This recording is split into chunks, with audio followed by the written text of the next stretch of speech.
नमस्कार, मैं हूं श्वेता झा और आप देख रहे हैं आज तक। देश में अब अगला मतदान 30 अप्रैल को है और इसी दिन पंजाब के साथ साथ गुरदासपुर के लोग भी लोकतंत्र का सबसे बड़ा फैसला सुनाएंगे। लेकिन फिलहाल क्या है गुरदासपुर का मिजाज? बीजेपी उम्मीदवार विनोद खन्ना के पक्ष में बह रही है हवा या मौजूदा सांसद और कांग्रेस उम्मीदवार प्रताप सिंह बाजवा बचाने में कामयाब होंगे चुनावी बाजी? देखिए गुरदासपुर लोकसभा क्षेत्र का चुनावी हाल आज तक संवाददाता सतेंद्र चौहान के साथ।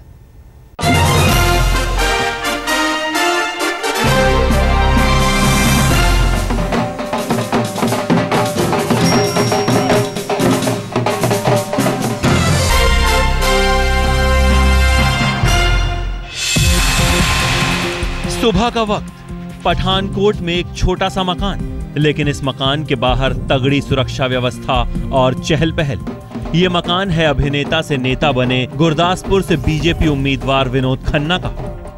विनोद खन्ना यहां से 3 बार सांसद रह चुके हैं, लेकिन उन पर हमेशा बाहरी होने का आरोप लगा। आरोप ये कि जीतने के बाद वो मुंबई चले जाते हैं, लिहाजा पिछली बार मात खा चुके विनोद खन्ना ने इस बार इसका तोड़ निकाल लिया। पठानकोट में खरीद लिया एक घर और इसी घर से जारी है बीजेपी उम्मीदवार विनोद खन्ना का चुनावी समर। विनोद खन्ना जैसे ही आए, मिलने वालों का सिलसिला शुरू हो गया और यहीं से शुरू हुआ हमारा सफर भी। सबसे पहले खन्ना साहब ने नाश्ता किया और हमने उनसे की पहली बातचीत। लोकसभा चुनाव में जैसे जैसे चुनावों का वक्त पास आता जाता है, वैसे वैसे ही उम्मीदवारों और कार्यकर्ताओं का कहीं ना कहीं प्रेशर लेवल बढ़ता जाता है। हमारे साथ विनोद खन्ना जी हैं। बड़े ही सरल और सादगी भरा इनका जो है व्यवहार लोगों के साथ रहता है और यही वजह है कि कार्यकर्ता भले ही कम समय में मिलते हैं, लेकिन जब भी मिलते हैं तो बड़ी गर्मजोशी के साथ मिलते हैं, क्योंकि इनके हाव भाव से एक बॉलीवुड का जो टसन होता है वो ज्यादा नजर नहीं आता है। एक बड़ा ही सरल सा स्वभाव है। खन्ना साहब, शुरुआत कैंपेनिंग की हो रही है दिन की, ब्रेकफास्ट आप शांति से करते हुए नजर आ रहे हैं, लेकिन लंच और डिनर का क्या शेड्यूल रहता है?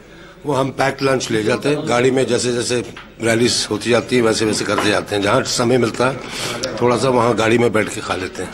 कई बार ऐसे होता है कुछ कार्यकर्ता अपने घर में रख लेते हैं लंच ब्रेक, तो उनके घर का और खाना बनाते हैं, वहाँ खा लेते हैं।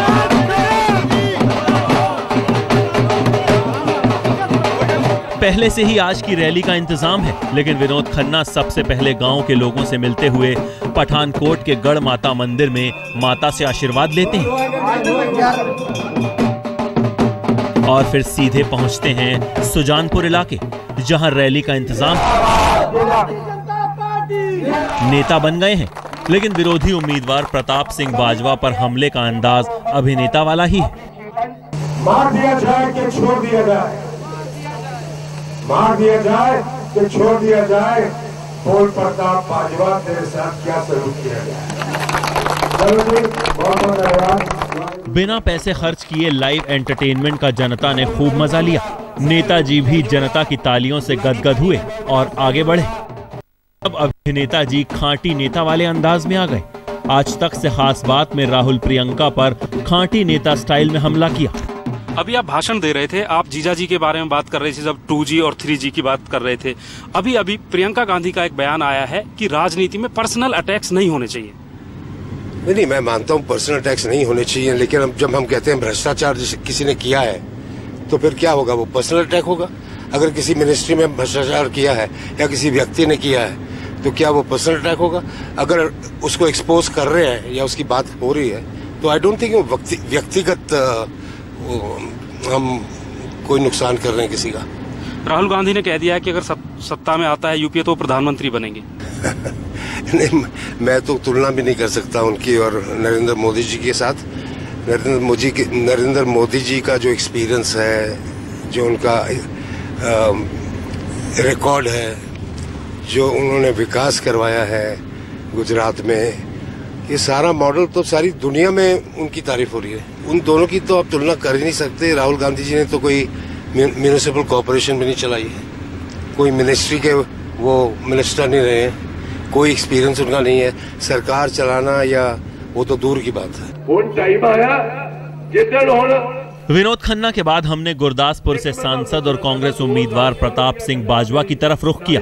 प्रताप बाजवा का मुकाबला अभिनेता से है लिहाजा मुकाबले में खरे उतरने के लिए वो भी नेतागिरी से अभिनेतागिरी करने की कोशिश जरूर करते हैं। खन्ना साहब को क्या कहना है, ये तो शराबी ख्वाबी आदमी है और जो डायलॉग भी बोलता है फिल्मों में वो पैसे देकर बोलता है। खन्ना साहब को मैंने कहना, ये डायलॉग आपने पिछली इलेक्शन में बोला था और मैंने कहा कि धरती पुत्र का एक जब लगा आपको पता चल जाएगा और मुंह पर नहीं गिरा। अब भी इसके साथ यही होने वाला है। इसको कहो कोई नया डायलॉग ही निकला है कहीं से, कोई नई बात करे। 5 साल के बाद हाथ हिलाने आते हैं। पहले तो मैं खन्ना साहब को पूछता हूँ, आपका क्या कनेक्ट है गुरदासपुर के साथ? ना आपके नानके हैं, ना आपके दादके हैं, ना आपका कोई रिश्तेदारी है। अब भी जो आपने कागज भरे हैं, 17 साल आपको सियासत करते हो गए गुरदासपुर में, 3 दफा आप MP रहे। आज के दिन आपने एड्रेस अपना बॉम्बे का दिया हुआ है, वोटर नंबर आपका बॉम्बे का है। क्या आपकी कमिटमेंट है गुरदासपुर के लोगों के साथ? बाजवा साहब पंजाब कांग्रेस अध्यक्ष बनने के बाद चुनाव नहीं लड़ने का फैसला कर बैठे थे, लेकिन हाईकमान ने फिर से हुक्म जारी कर दिया, लिहाजा चुनाव लड़ना पड़ रहा है। उनके निशाने पर हैं बीजेपी उम्मीदवार विनोद खन्ना। खन्ना साहब को बता दीजिए, आज के दिन उसको रिजेक्ट कर दिया और तीसरे नंबर पर चल रहे हैं। मैं तो उनको ये बात कहूंगा, थोड़ी सी होशो हवास में आए। ये कोई मेरा गांव मेरा देश नहीं है कि चंबल के आप डाकू हो। और उस मूवी में भी इसकी पिटाई ही हुई थी, उसमें भी ये हीरो नहीं था, विलन था। ये डायलॉग ये पीछे भी मारता रहा। अब भी इसके साथ यही होना है। इनको ये नहीं पता ग्राउंड रियलिटीज क्या है, लोग कितने परेशान हैं अकालियों से और भाजपा से। चुनावी जंग में एक दूसरे पर उम्मीदवारों की खींच वाजिब है, लेकिन गुरदासपुर की जनता क्या सोचती है? जो कांग्रेस पार्टी की नीतियां ना, वो देश के प्रति सही हैं। जो बीजेपी की नीतियां ना, वो बंटवाद की नीतियां हैं। इधर जो ड्रग्स है ना, ड्रग्स बहुत फैला हुआ है। हमारी जो दरिया में हमारे को रेत मुल मिलता है, ठीक है, कोई सुनाई नहीं होती। रेत का लेके जाएंगे ट्राली, उसको रोक लेते हैं और 1000 रुपया लेके उसको छोड़ देते हैं। मुद्दों के बात कोई नहीं कर रहा है, बस ये बात बोल रहे हैं कि वाजपेयी जी आए नहीं, वाजपेयी नहीं। पर हमारे इलाके में ना वाजपेयी जी ने बहुत डेवलपमेंट कराई है, वो आए नहीं इधर। दूसरी बात है, डेवलपमेंट बहुत कराई उसने। पर जो बीजेपी वाले हैं ना, उन्होंने बस डराया धमकाया, कुछ नहीं किया। और मोदी की जहाँ कुछ हवा नहीं है, जहाँ कांग्रेस जीतेगी और बहुमत के साथ जीतेगी। गुरदासपुर लोकसभा क्षेत्र के 9 विधानसभा क्षेत्रों में 14 लाख से ज्यादा मतदाता हैं। गुरदासपुर के साथ पूरे पंजाब के मतदाता 30 अप्रैल को उम्मीदवारों का फैसला EVM मशीनों में बंद करेंगे।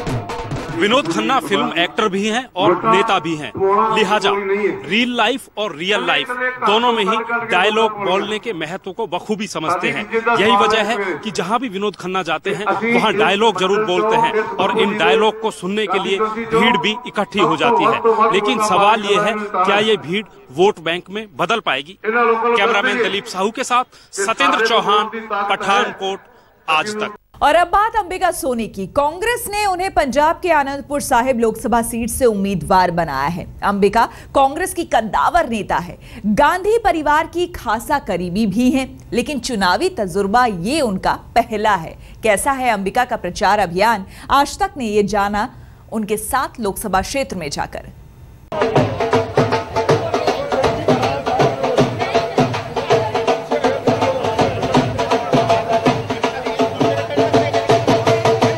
सलवार कुर्ता और सिर पर ओढ़नी, खाटी पंजाबी लिबास में प्रचार के लिए निकली हैं अंबिका सोनी। कांग्रेस महासचिव और पूर्व केंद्रीय मंत्री अंबिका सोनी पंजाब के आनंदपुर साहिब लोकसभा सीट से चुनावी मैदान में उतरी। अंबिका का चुनावी तजुर्बा पहला है, लेकिन वो आत्मविश्वास से लबरेज है। आनंदपुर साहिब से कांग्रेस की कैंडिडेट अंबिका सोनी काफी पढ़ी लिखी हैं, कई सारी भाषाओं का ज्ञान है। कांग्रेस पार्टी की बात हो या सरकार की बात हो, हमेशा बड़े पदों पर रही हैं, लेकिन चुनाव वो पहली बार लड़ रही हैं और दिन से ही उनकी दिनचर्या यहाँ से शुरू हो जाती है। आप देख सकते हैं कि सुबह सुबह से ही घर कहीं ना कहीं वॉर रूम में तब्दील हो जाता है। सुबह 6:15 बजे जगने के बाद अंबिका रात 2:30 बजे ही आराम के लिए बिस्तर पर जाती है। अंबिका का पूरा दिन प्रचार और लोगों से मिलने जुलने में बीतता है। कैसा है अंबिका सोनी का पहला चुनावी तजुर्बा, ये जानने के लिए आज तक संवाददाता सत्येंद्र चौहान ने उनके साथ गुजारा पूरा दिन। क्या लग रहा है आपको, पूरे हलके में किस तरह का रिस्पॉन्स है आपके? देखिए, रिस्पॉन्स तो अब बहुत बढ़िया है, बढ़िया मतलब लोगों की उम्मीद है कि शायद कांग्रेस पार्टी के उम्मीदवार उनके मुद्दों को हल कर सकेंगे और एक जो आज हर एक गांव का वासी या शहरों के बाशिंदे बिल्कुल तंग आ चुके हैं रोजमर्रा के समस्याओं से, तो उसके अलावा उनको उम्मीद है कि जिस तरह हमने अपने घोषणा पत्र में कहा है कि हम 10 करोड़ नई नौकरियां 5 साल में उपलब्ध करवाएंगे और फिर जिस तरह से मनरेगा को हमने सफलतापूर्वक पंजाब में भी इस्तेमाल किया था, तो लोगों की उम्मीदें हैं। बहुत संकोच से अब लोग ऊपर उठ रहे हैं और साथ दे रहे हैं और अकालियों से गुस्सा तो बहुत ही ज्यादा है। कांग्रेस ने अंबिका को चुनावी समर में उतारने का फैसला अचानक लिया। दरअसल सूचना प्रसारण मंत्री मनीष तिवारी ने लुधियाना से चुनाव लड़ने से इनकार कर दिया, लिहाजा आनंदपुर साहिब से कांग्रेस सांसद रवनीत बिट्टू को कांग्रेस ने इस बार लुधियाना का चुनावी अखाड़ा सौंप दिया और आनंदपुर साहिब की जिम्मेदारी सौंपी गई अंबिका सोनी को। एक तीर से कांग्रेस ने 2 निशाने साधे। बिट्टू को एंटी इनकम्बेंसी से बचाया, साथ ही पहली बार चुनावी समर में उतरी अंबिका सोनी को पहले से ही मजबूत किले की पहरेदारी सौंप दी। आनंदपुर साहिब की जनता हत्या, चोरी की वारदात और खस्ताहाल सड़कों से परेशान है और अब अंबिका में उम्मीद देख रही है और अंबिका इस उम्मीद को हवा दे रही है। इस हल्के ਦੇ ਵਿੱਚ ਜਿਹੜਾ ਚੋਰੀ ਦੀਆਂ ਵਾਰਦਾਤਾਂ ਬਹੁਤ ਹੋਈਆਂ ਸਾਡੇ ਜ਼ਿਲ੍ਹੇ ਦੇ ਵਿੱਚ। ਰੋਪੜ ਜ਼ਿਲ੍ਹੇ ਵਿੱਚ ਲਗਭਗ ਪਿਛਲੇ 7 ਸਾਲਾਂ ਤੋਂ 2000 ਚੋਰੀਆਂ ਹੋਈਆਂ ਤੇ 30 ਤੋਂ ਲੈ ਕੇ 35 ਦੇ ਵਿੱਚ ਰੋਪੜ ਜ਼ਿਲ੍ਹੇ ਵਿੱਚ ਜਿਹੜੇ ਕਤਲ ਹੋਏ ਆ, ਜਿਹੜੇ ਕਿ ਅੱਜ ਤੋਂ 7 ਸਾਲ ਪਹਿਲਾਂ ਇਹੋ ਜਿਹੀ ਵਾਰਦਾਤ ਕੋਈ ਵੀ ਦੇਖਣ ਵਿੱਚ ਨਹੀਂ ਮਿਲੀ ਸੀ ਸਾਡੇ ਇਲਾਕੇ ਦੇ ਵਿੱਚ। ਪਿਛਲੇ 7 ਸਾਲਾਂ ਦੇ ਵਿੱਚ ਜਿਹੜਾ ਹੈਗਾ ਇੱਥੇ ਕੋਈ ਵਿਕਾਸ ਨਹੀਂ ਹੈ, ਸੜਕਾਂ ਟੁੱਟੀਆਂ। ਇਸ ਹਲਕੇ ਦੇ ਮੁੱਦੇ ਤਾਂ ਬਸ ਇਹੀ ਆ ਵੀ जो अकाली दल ने करिया ना भ्रष्टाचार बहुत करिया, रेता बजरी साडी खा लई आ, तां इत्थे आ साडे जिहड़े पुल पहले बनाए कांग्रेस सरकार दे टाइम बने पे। जनता में पैठ बनाने के लिए अंबिका सोनी गलियों की खाक छान रही है। प्रचार के दौरान ढोल नगाड़ों की गूंज लोगों को घरों से खींचती है और नजदीक आया तो हाथ मिला लिया, नहीं तो दूर से प्रणाम कर अंबिका आगे बढ़ती रहती है। आनंदपुर साहिब से अंबिका के खिलाफ बीजेपी के प्रेम सिंह चंदूमाजरा मैदान में है। चंदूमाजरा इससे पहले 3 चुनाव अलग अलग सीटों पर कांग्रेस की महिला उम्मीदवारों से हार चुके हैं। जो आपके खिलाफ चुनाव लड़ रहे हैं चंदूमाजरा जी, उनका रिकॉर्ड ये रहा है कि वो महिलाओं के खिलाफ अभी तक कोई चुनाव नहीं जीते हैं। मेरे को लगता है वो चुनाव इसलिए नहीं जीतते क्योंकि वो हर दफा अपना हल्का बदल लेते हैं। आनंदपुर साहिब लोकसभा के अंतर्गत 9 विधानसभा क्षेत्र आते हैं, जिनमें से 5 पर कांग्रेस के विधायक काबिज हैं, यानी बीजेपी के लिए राह आसान नहीं है क्योंकि उसे अकाली सरकार के एंटी इनकम्बेंसी फैक्टर से भी जूझना है। अंबिका नई है पर चुनावी तौर तरीके सीख चुकी हैं। अंग्रेजी, हिंदी और इटालियन भाषा का ज्ञान रखने वाली अंबिका प्रचार के दौरान पंजाबी ही बोलती हैं और भाषण भी पंजाबी में ही देती हैं। मैं दोनों अपने जो बीती गल्लां ने वो दस रही हूं, कोई बनावटी तकरीर करने का मेरा इरादा नहीं है। पंजाब के होशियारपुर जिले के एक अमीर परिवार में जन्मी अंबिका सोनी के आत्मविश्वास का पता इसी बात से चल जाता है कि गांधी परिवार के बेहद खास होते हुए भी उन्होंने अब तक प्रचार के लिए राहुल और सोनिया का सहारा नहीं लिया। क्या आपको कहीं मोदी वेव नजर आ रही है? और राहुल गांधी भी अब ये मान चुके हैं कि वो प्रधानमंत्री बनने के लिए तैयार हैं। देखें मैंने राहुल जी के बयान सुने हैं और हम सब ये कहते हैं कि पार्टी के कार्यकर्ता से आप पूछेंगे वो कहेंगे राहुल गांधी प्रधानमंत्री बने। जो मैंने राहुल जी को सुना कहते हैं कि भाई जब एमपी चुनकर आएंगे उनकी राय होगी और ये हमारा डेमोक्रेटिक तरीका है। वो खुद दरवाजे दरवाजे दस्तक दे रही हैं।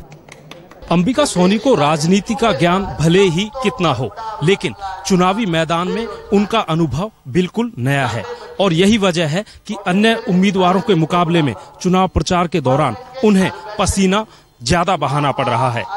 कैमरामैन ओम रांटा के साथ सत्येंद्र चौहान, आनंदपुर साहिब, आज तक।